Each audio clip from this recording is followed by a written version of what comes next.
ছাত্রগণ বরিশাল জেলার আজকের এই মানববন্ধনে অনুষ্ঠানে সভাপতি করছেন সুন্দর শিক্ষার উপস্থিত ছাত্রবন্ধুগণ।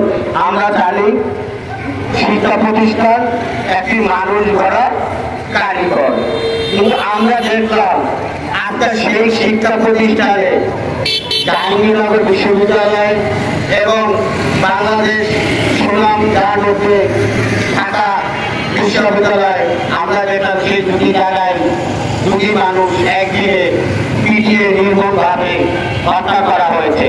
বন্ধুগণ, তা আমরা কি শিখলাম, কি শিক্ষণীয় হলো আমাদের? কিছুই না। আমরা মনে করি যারা রাষ্ট্রের দায়িত্ব আছে, রাষ্ট্রের প্রশাসন আছে, তারা ওই জায়গায় সেই মানসিক রোগীটাকে বসিয়ে ভাত খাওয়াইলেন, এত সময় নিলেন, কিন্তু তাকে একটু রক্ষা করলেন না। আমরা দেখি একটা কিছু হলে ফেসবুকে শুরু করে মানে খুব সময় দেয়, কিন্তু একটা মাইক ঠেকায় না। তা আমরা বরিশাল জেলা ছাত্রগণ যে প্রতিবাদটা করছে, আমরা মনে করি সারা বাংলাদেশ আমাদের মানসিকভাবে একটা চেতনা দরকার, মানসিকভাবে একটা জ্ঞান দরকার, মানসিক চিন্তা দরকার।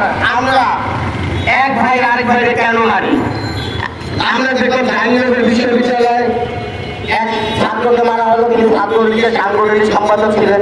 থাকতেই পারে, দল করার প্রতিটা মানুষের নৈতিক অধিকার, তাই বলে তাকে পিছিয়ে মারা যাবে না। দেশে আইন আছে, আইনের হাতে তুলে আইনের তাকে বিচার করা হবে। আমরা বলতে চাই, আর কোনো ভাইয়ের জানি জীবন না যায়, আর কোনো বোনের জানি জীবন না যায়। বন্ধুগণ, বরিশাল জেলা ছাত্রলীগের ধন্যবাদ শুভেচ্ছা জানিয়ে আমার বক্তব্য শেষ করছি। আসসালামু আলাইকুম।